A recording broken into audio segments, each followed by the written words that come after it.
يوتيوب كيوغو في عناية نتشو عراغلي فضلن سبسكرايب إيه لايك تبا هنغلاها بخيليني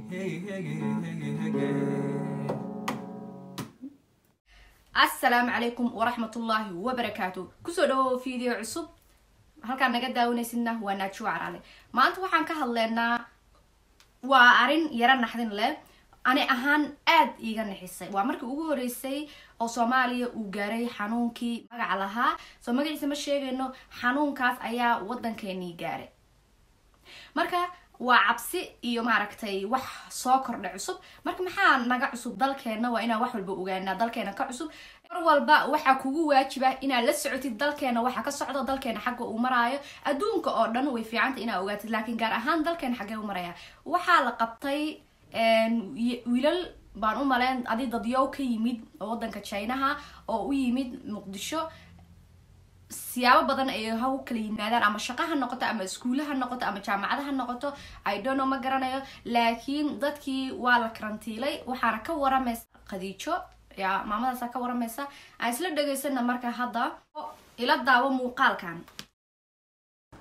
in maanta oo ay tahay 16 bisha Maarso 2020 aan xaqiijinay xaaladii ama keyskii ugu horeeyay oo coronavirus ah sidaad la socotaan waxaa jira 16 Maarso shalay ayay ahayd keyskan shalay ayaa la xaqiijiyay tiniin Soomaaliyeed oo dibadda ka timid oo lagu hayay airportka dhexdiisa si loo hubiyo caafimaadkooda maadaama ay ka yimaadeen meel caabuq aad iyo aad ugu koreeyay waxay ahayd taxadar meel loo asteeyaa la geeyay waxaana laga qaaday wax walbana waa la baarayay waxaa laga qaaday baaritaankii loogu talagalay in lagu ogaado caabuqa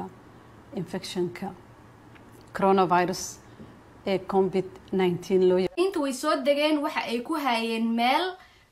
ay ku karantiilaan micnaha soo yaqaano saakay ayaa resultiga jawaabtina loo keenay hal qof ayaa cudurkii qaba waxaan xaqiijinaynaa dadweynaha oo xaqiijinaynaa dadkaas karantiilka la geliyay uu kamid yahay qofkan muwaadinka Soomaaliyeed يعني way baareen jawaabtu way dirsadeen dabcan anaga wadankeen waa wadan liita soo jawaabtii ayaa loo keenay in meel kale laga keenay in Turkida ay caawinayso ma garanay waa wax sidaas waa muwaadiniin Soomaaliyeed inay dad aan wax calaamado ah symptomski cudurka leh aysan jirin oo qofna uusan qabin ay caafimaad qabeen ay haddana wada ladan yihiin laakiin in jirkiisa qofkan uu ku jiro dadka meel waxay tiri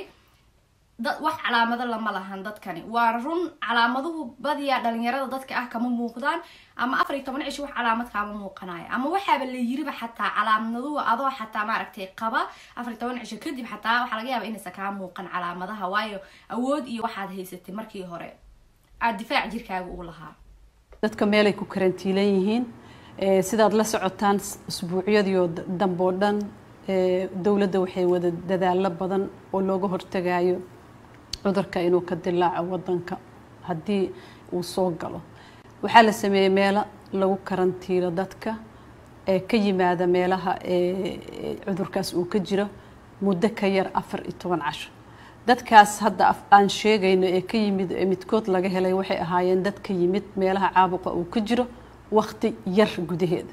dawladdu waxa ay sameysay xarumo u gooniya dawladdu way fiican tahay dadaalkeeda ma sha Allah inay sameyso xarumo dadka lagu karantiilo laakiin hal mid ayaa meeshan iiga cad dadkii xanuunsanaa iyo dadkii jiranaa hal meel inay ku karantiileen la kala garanay marka ani ahaan taladeyda ama tusaalahayga waxay tahay dadka u kala sameeya meelo kala durugsan ku kala karantiila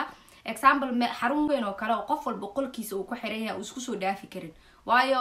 aad bay u fududaa in la iska qaado xanuunkan marka hala kala ilaaliyo dadka xanuunsan iyo dadkan xanuunsaneen ilaa lama kala garanayo inta ay karantiilka ku jiraan meelaha dadka lagu karantiilaayo waxaa loogu talagalay in dadka lagu haayo aan bulshada lagu deynin ilaa laga hubinayo laga qaadayo baaritaan la xaqiijinayo caafimaadkooda in cudurkii uu ku jiro jirkooda kadibna hadii ay caafimaad qabaan lagu daayo bulshadii oo xaafadahoodii iyo reerahoodii ay u tagaan dowladda dadaal badan ay sameysay meeshaas lagu karantiilaayo waa diyaar waqti yar gudaheeda waliba aad loogu dadaalo la isugu tagay dowladda ee xubnaheeda kala duwan xafiiska ra'iisul wasaaraha uu hogaaminayo waxaa la sameeyay waxaa la diyaariyay isbitaal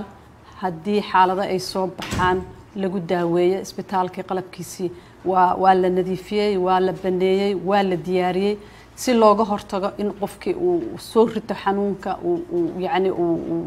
u dayaco insha Allah waxay tiri isbitaal ayaa la diyaariyey oo si looga hortago yani dadkan in lagu karantiilo ama lagu daaweeyo way fiican tahay dadaal fiican ay qabateen waxaan leeyahay dadaalkaas ka sii balaariya dadkeena siday u helaan dhaqaatiir wanaagsan ama ay u helaan caafimaadkooda oo buuxa dadaal badan ayaa jira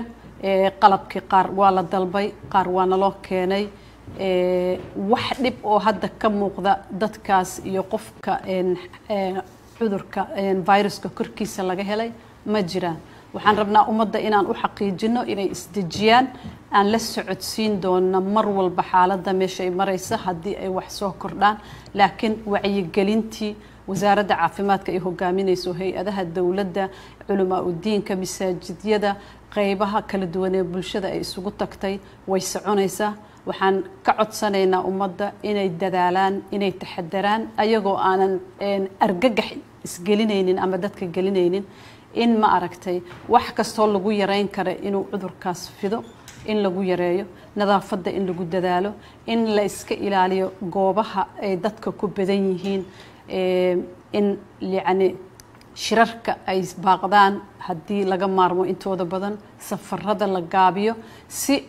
alla si loogu hortagi karo cudurka inuu faafo waa idin xaqiijinaynaa mar labaad dadkaas waa caafimaad qabaan waa korkooda waa malaha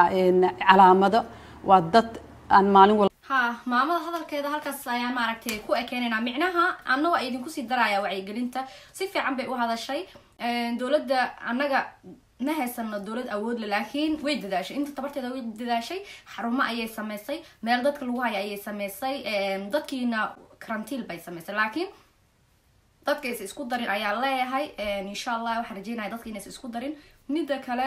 gelin badan ay wadankeena u baahan yahay maadaama dadkeena ay fahansaneen ama waxa ay leeyihiin cudurkan dad muslim kuma dhaco ama waxa ay leeyihiin cudurkan saan weeyaan ama waxa ay leeyihiin ilaahay baa cudurkan keenay waa run wax walba ilaahay baa keenay laakiin taxadar buu ilaahayna ku yiri soo waa inaad taxadartaa nafteena anaga ka masuula marka ilaahay ka sokay ilaahay wax walba uu keenaa laakiin nafteena anaga lagu amaanaystay anaga amaano noo tahay marka waxa idin leeyahay nafteyda ee naftiina waxaan igala dardaarmayaa is ilaaliya dadaala faraha waa run nadaafada faraha aad u dhaqa mar walba guriga timaadaan guriga dadkiina ayna shaqeenin dadka iskuulada aadin ay qasabka ahayn waxaan rajeynayaa inaad guriga fadhisaan annaga hadda wadankeena maxaa Norway ka cusub Norway waxa ka cusub bando ayaa la saaray meel walba sababtoo ah iskuuladu waana loo fasaxay walba guryaha ayuu ku jiraa shaqooyinka dadka way qaar way shaqeynayaan laakiin shaqooyinka qaar saa aniga shaqada aan ka shaqeynayo kale dadka u nugul shaqooyinka caafimaadka iyo waxyaalahaas oo dhan waa la xiray lama aadi karo dadkii oo ka yimid midda kale waxa dhacday qof walba oo safar ka yimid xiliyadii dambana in guriga lagu karantiilo door maalmo ka hor waxaan soo dhigay videogaas wuxuu ka hadlayay in 14 cisho aan guriga joogo waana qasab ma ahan aniga wax aan xanuun ama wax la qabo ma ahan dadka saas u fahmayaan leeyahay dad badan oo isoo qoraya miyaa lagu karantiilay miyaa fiicnaatay no waxa soo dhan ma aha qof walba oo wadanka ka baxa sharciga wadanku u yaalo waxa ay tahay qof walba oo safar ka yimid inuu guriga joogayo 14 cisho yani si loo ogaado inuu qofkaas caafimaad qabay in kale waa dadaal waana dadaalkaas ayaa wadankeena looga baahan yahay qof walba oo wadanka ka yimaada xataa gobolada tago 14 cisho waxaan kula talinayaa inuu guriga joogo inuu is arko xaalkiisa sida uu yahay waa muhiim xaaladeena inaan ogaana sida ay tahay waana muhiim inaan nolosheena anaga ka taxadarnaa soo waxaan ku leeyahay fadlan basaska iska ilaaliya tareenka badan iska ilaaliya guryihiina jooga faraha dhaqda dadkana 1 mitir inta qof hadaa la hadlaysa lacala 1 mitir inta uu ku jiro waa inaad ka fogaataa salaada tuko ilaahay tala saaro insha Allah marka hadda anaga wadankeena wuxuu marayay shalay 1300 iyo abaf 1400 ayuu shalay uu marayay u dhawaa maantana dabcan waxa ku soo kordhay soo hadda anaga airportada waa la xiray iskuulada waa la xiray xanaanooyinka ilmi waa la xiray shaqooyinka qaar oo ay u nugul yihiin goobaha caafimaadka oo kale waa la xiray haddii aa xataa xanuun kale ku haayo oo dhakhtar u baahanta dhakhtar lama kulmi kartid yacni wixii oo dhan baa la xirxiray sida ay dadku u yaraadaan insha allah waxaan rajeynayaa waddankani maadaama uu waxaas dhan haysan inuu asagana dadaalo inta karaankiisa dadaalo dadkana waxaan leeyahay waddankeena jooga aa isleedihiin waa wada caafimaad qabtaan may sameeya waa la wada caafimaad qaba alxamdulilah ilahina caafimaadka idiin siyaadiye laakiin taxadarka insha allah badiya guryihiinana ku jira goobaha badan oo dadka iskugu yimaadaanna iska ilaaliya insha allah waxaan rajeynayaa ramadaan ayaa soo dhow inuu xanuunkan ilaahay uu naga wado sababtoo ah adduunka dhan baa isla waalanayo ilaahay ha naga qabto subxaan allah